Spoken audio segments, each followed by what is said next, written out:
Simon & Schuster Audio presents The Hemingway Stories by Ernest Hemingway, as featured in the film by Ken Burns and Lynn Novick on PBS. Selected and introduced by Tobias Wolff.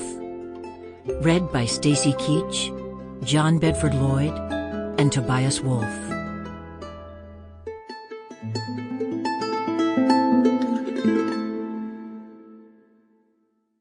Introduction. This is Tobias Wolff.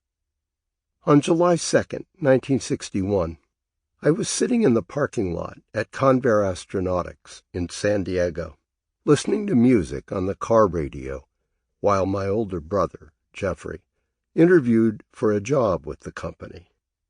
Our father had been working there, but had suffered a breakdown and was hospitalized. Now it had fallen on Jeffrey, just graduated from Princeton, to support us for the next couple of months until he moved on to a teaching post in Turkey, and I began my new life at a boarding school in Pennsylvania. He could have left then, but decided to stay on with me. I had just turned 16 and was largely uneducated, and Jeffrey had taken it upon himself to prepare me for the academic rigors of my new school. So he was applying to fill the vacancy left by our father. I recount this and remember it so vividly, because that's where I was when the music stopped and the news came on, and I learned that Ernest Hemingway had killed himself.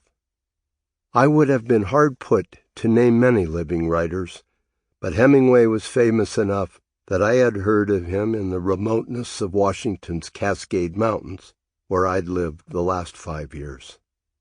You saw pictures of him in magazines, at a hunting camp in Africa, casting a line from his boat in Florida, leaving Madison Square Garden after a boxing match, or just sitting at his typewriter. You understood that he was important, a figure like Winston Churchill, or John Wayne, or Mickey Mantle. For all of Hemingway's fame, few of the people I knew had actually read him.